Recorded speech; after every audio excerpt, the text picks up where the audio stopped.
C'est presque du direct, c'est le meilleur de la revue de presse avec Nicolas Canteloup et Julie. Il est un des hommes politiques que les Gilets jaunes acceptent à leur côté, c'est Jean Lassalle. Bonjour Monsieur Lassalle.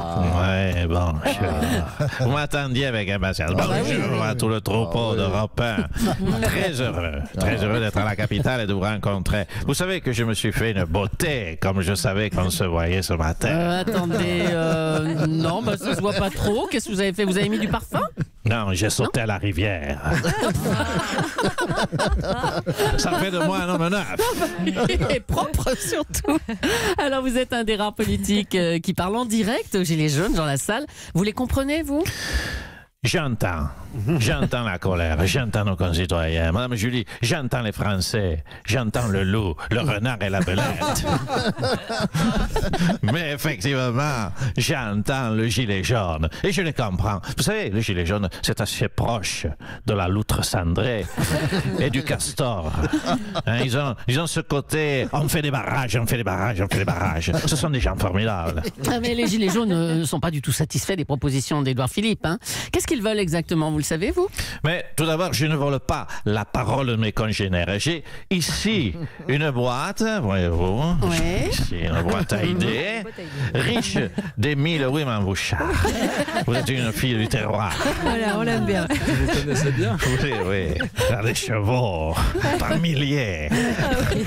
J'ai ici une boîte à idées riche de 1000 idées de nos concitoyens. 1000 idées, on va enlever les vêtements. C'est ça, vous savez, la vraie démocratie participative.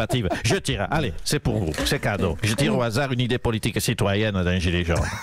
Alors, Bon, alors, petit papier. je lis autorisation du port du fusil à ours en centre-ville. Fusil à ours. Signé Jean-Claude. Très bonne idée, Jean-Claude. Je te félicite, on garde. Bon, à Paris, c'est moins utile. Alors, j'en prends une autre. Alors, diminution de la TVA sur les pneus de tracteurs agricoles de moins de 500 chevaux. Ça, c'est quelque chose qui est une demande de nos concitoyens, plutôt ruraux. Attendez, encore une. Ouais. Distillation à l'Assemblée nationale.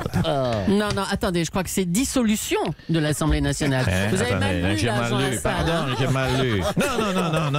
Non. Vous m'induisez en erreur. Oui, non. Distillation à l'Assemblée nationale. Ah bon? Hein, il demande la présence d'un alambic à côté de chaque machine à café. D'accord. Elles ne sont pas belles ces idées, monsieur Agas. Magnifique. Monsieur Gabron. Excellente toutes Bravo. ces idées. Allez, à bientôt, Monsieur Lassalle. On veut la même pour Europe 1. C'est un fait alambic sur Europe, c'est pas mal. Monsieur Gabron demande la suppression des machines à café, quand même.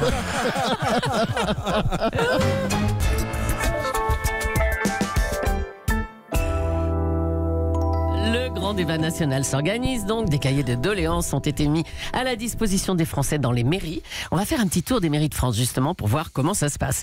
Jean-Claude Gaudin, bonjour. Comment ça se passe à Marseille? Bonjour, Madame Julie, Monsieur Aliagas. Écoutez, je dois dire que les premières doléances sont tombées dans les cahiers. D'accord. Alors, je sais que vous êtes curieuse, Madame Julie, donc Allez-y, je vous les bah lis. oui, on veut les au connaître, ces hasard. doléances. Alors, Voilà. page 1, nous avons toute une page sur le thème PSG va niquer ta mère.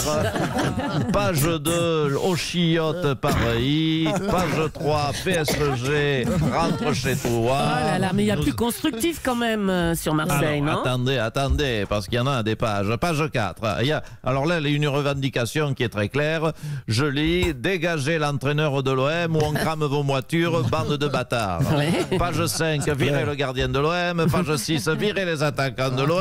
Attendez, page 7, virez le président Oui, de bon, l'OM. d'accord, Vous voyez que c'est très varié. D'accord, bah, il s'annonce bien le débat à Marseille, dites-moi. Hein. Oh, écoutez, pas d'ironie de la part d'une Parisienne, Madame Julie, s'il vous plaît. Non, on se réunit, c'est très organisé, il y a des propositions sur la table qui sont mises, d'autres mettent des valises sous la table. Voilà, ça fait 70 ans que ça dure, c'est très complémentaire et que je sache, la ville se développe qu'à un cas. Donc laissez-nous faire, ne vous inquiétez pas. Bon, d'accord. Merci Jean-Claude Gaudin. Bon.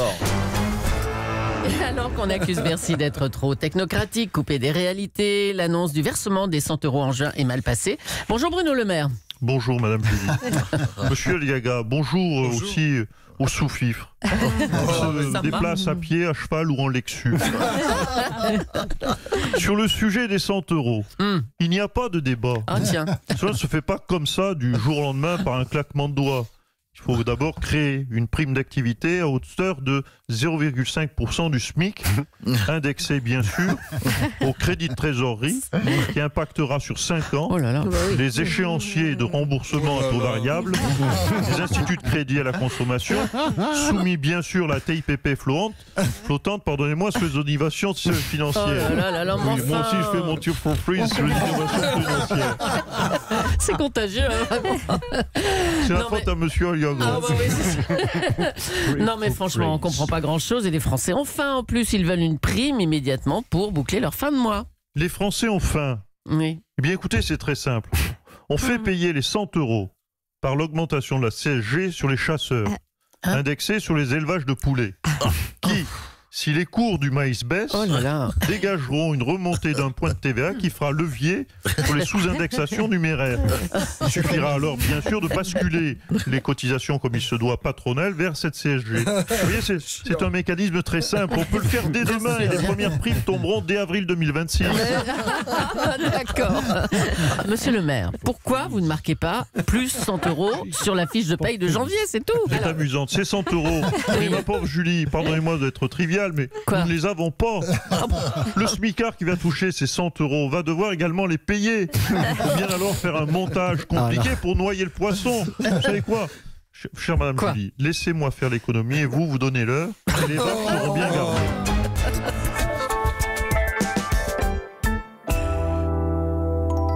Alors qu'un 5e samedi de manifestation se profile, on va revenir sur les cas de ces gilets jaunes interpellés en amont avec, dans Le Parisien, David Abiker nous en parlait hier, je cite, Julien, condamné à 4 mois de prison, il a été interpellé avec des lunettes de piscine, une raquette de tennis et 50 écrous. Bonjour Nelson Montfort. Ouais, tout à fait. C'est une information que nous donnait David Abiker hier, l'homme à la Lexus. Tout à fait, ma chère Julie. J'ai une petite promo au passage, si Lexus peut me faire une petite réduction. Merci. Donc, si je tiens à rassurer tous nos amis policiers, amis CRS, n'ayez pas peur, ce jeune homme a effectivement une raquette de tennis. S'il avait été espagnol comme Rafael Nadal, il aurait fait de très gros dégâts, n'en doutons pas, mais il est français, donc aucun écrou ne va rentrer dans le cours. Aucun écrou n'atteindra sa cible, ça je vous le garantis. Croyez-moi, j'ai 30 ans de Roland Garros derrière moi, tout va bien.